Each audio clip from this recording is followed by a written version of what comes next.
En varios textos, Deleuze retoma las consideraciones de Foucault acerca del poder disciplinario y plantea algunas novedades acerca de ellas. Fundamentalmente, lo que sostiene es que Foucault estuvo acertado en el análisis de los centros de encierro como la fábrica, la prisión, la escuela, los hospitales. El problema es que la sociedad actual está dejando de ser aquella analizada por Foucault. Por ello, anuncia, todos los centros de encierro atraviesan una crisis generalizada. Cárcel, hospital, fábrica, escuela, familia. Los ministros competentes anuncian constantemente las supuestamente necesarias reformas. Reformar la escuela, reformar la industria, reformar el hospital, el ejército, la cárcel. Pero todos saben que, a un plazo más o menos largo, estas instituciones están acabadas. Solamente se pretende gestionar su agonía y mantener a la gente ocupada mientras se instalan esas nuevas fuerzas que ya están llamando a nuestras puertas. Se trata de las sociedades de control, que están sustituyendo a las disciplinarias. Foucault había centrado su análisis en instituciones que se caracterizaban por ser lugares a los que los sujetos se veían obligados a ingresar e impedidos de salir por cierto tiempo. Instituciones en las que, más allá de los objetivos explícitos, brindar conocimientos, cuidar la salud, proporcionar empleo, lo que se pretendía era disciplinar a los individuos de modo que pudieran resultar útiles al sistema. A través de dispositivos en los que se atendía a la individuación al mismo tiempo que a la inclusión de esos individuos en ámbitos masivos, se formaban sujetos fuertes pero dóciles y obedientes. Si bien cada una de estas instituciones operaba de un modo semejante, el paso de una a otra implicaba siempre un comienzo desde cero. A Deleuze le gusta repetir el cantito que acompaña usualmente esas situaciones. El niño al que, mientras está en la escuela, se le dice, ya no estás en tu casa. El joven al que en su trabajo le dicen, ya no estás en la escuela. Para Deleuze, los tiempos de la sociedad disciplinaria, como hemos visto, están terminando. Pero eso no significa que el panorama sea muy alentador. Es posible que los más duros encierros lleguen a parecernos parte de un pasado feliz y benévolo frente a las formas de control en medios abiertos que se avecinan. A diferencia de lo que sucedía en la sociedad disciplinaria, en las actuales sociedades de control el acento no se coloca en impedir la salida de los individuos de las instituciones. Al contrario, se fomenta la formación online, el trabajo en casa. Sin horarios, sin nadie que esté vigilando. De lo que se trata ahora no es de impedir la salida, sino de obstaculizar la entrada. No es sencillo acceder a puestos de privilegio, a posgrados de nivel internacional o a medicinas que contemplen la atención domiciliaria. Para poder hacerlo, hay que superar diversos obstáculos, entre los cuales el principal es el económico. El hombre ya no está encerrado, sino endeudado. No solo resulta difícil ingresar, también es muy difícil permanecer. Pero los privilegios de pertenecer hacen que se extremen los esfuerzos por cruzar la barrera. Cuando el niño salía de la escuela, sentía el alivio de abandonar el encierro. Es verdad que ingresaba a la casa, pero las leyes de la casa dejaban atrás las de la escuela. Cuando el obrero regresaba de la fábrica, podía tomarse un respiro. El tiempo del trabajo había terminado, al menos hasta el día siguiente. En la actualidad, la supuesta libertad del tiempo abierto resulta un elemento de control mucho más fuerte que el encierro. Ya no se necesita tener a un empleado confinado bajo llave ni vigilado para que trabaje. Se le da la posibilidad de que haga su tarea en su casa, sin horarios, en su tiempo libre. Pero ese empleado sabe que si él no hace su trabajo en tiempo récord otro lo hará por él, quitándole su lugar. Que si no tiene su celular encendido permanentemente, poniendo todo su tiempo a disposición de la empresa, la expresión full time pasó ahora a ser entendida literalmente, su jefe de equipo llamará a otro empleado más comprometido con el trabajo. De modo semejante, quien se capacita online no lo hace en su tiempo libre, sino quitándose horas de sueño, porque sabe que si no se actualiza, permanentemente dejará de pertenecer a un grupo de privilegio. Estamos entrando en sociedades de control que ya no funcionan mediante el encierro, sino mediante un control continuo y una comunicación instantánea. Todo es flexible, todo es líquido, todo se resuelve con el track de la tarjeta de crédito. Pero cada vez que usamos la tarjeta, cada vez que enviamos un email o que miramos una página de internet, vamos dejando rastros, huellas. Vamos diciendo qué consumimos, con qué nos entretenemos, qué opinión política cultivamos. Y cuanto más dentro del grupo de pertenencia está un individuo, más se multiplican sus rastros.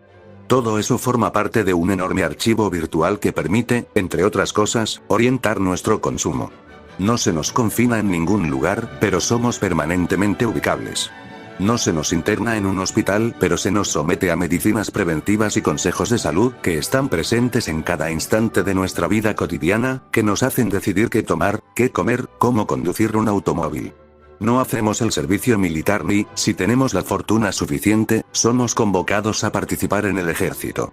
Pero vivimos militarizados por el miedo que los medios de comunicación nos infunden de que las bandas urbanas nos asesinen por un par de zapatillas. ¿Hay alternativas posibles ante una situación como esta? Ciertamente, las hay. Y varias, íntimamente relacionadas. En una entrevista realizada por Tony Negri, Deleuze sostiene: en 1000 mesetas se sugerían muchas orientaciones, pero las principales serían estas tres. En primer lugar, pensamos que una sociedad no se define tanto por sus contradicciones como por sus líneas de fuga, se fuga por todas partes y es muy interesante intentar seguir las líneas de fuga que se dibujan en tal o cual momento. Y hay otra indicación en 1000 mesetas. No ya considerar las líneas de fuga en lugar de las contradicciones, sino las minorías en lugar de las clases.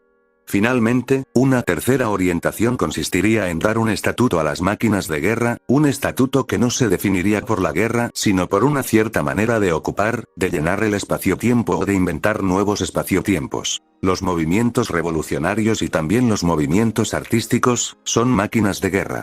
El sistema, por más que se esfuerce por tener todo bajo control, no lo consigue. Siempre hay orificios por los que se produce un escape, una fuga. Siempre hay flujos que ponen en peligro la estabilidad.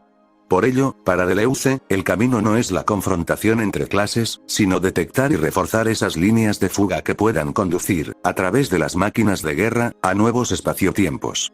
Ante un sistema que pretende bloquear el deseo, circunscribirlo a las líneas segmentarias, que pretende que cada individuo aparezca modulado por una misma frecuencia, lo que hay que hacer es ver qué líneas de fuga se presentan o cuáles se pueden construir, por dónde puede abrirse paso lo inesperado, el acontecimiento, el devenir revolucionario que produzca una transformación. ¿Significa esto aspirar a una toma de poder? No, porque eso sería intentar ser mayoría.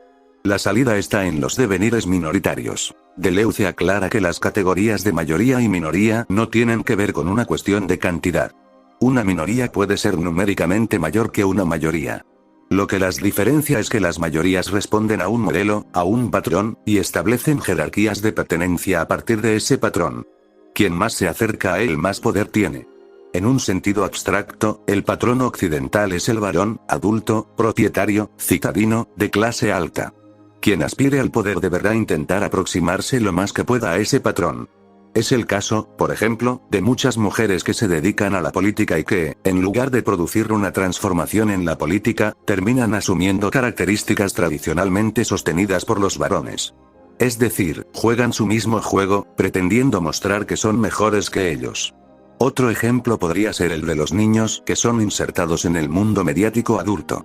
Las publicidades o los programas que protagonizan muestran adultos en potencia, no niños. Muestran futuros hombres exitosos, en plena sintonía con la frecuencia del sistema. Ante esto, Deleuze postula la necesidad de un devenir mujer o de un devenir niño de las mujeres y de los niños, pero también de los varones. Lo que no se puede es devenir hombre, porque el varón adulto no tiene devenir. Es el patrón, su dominio es la historia, no el devenir. Y las minorías se reconocen, justamente, en la fuga de ese poder dominante. Por esto dice Deleuze que, a pesar de sentirse un pensador de izquierda, no cree en la posibilidad de un gobierno de izquierda. Gobierno e izquierda son términos contradictorios. Pienso que no hay gobiernos de izquierdas. En el mejor de los casos, lo que podemos esperar es un gobierno favorable a determinadas exigencias o reivindicaciones de la izquierda.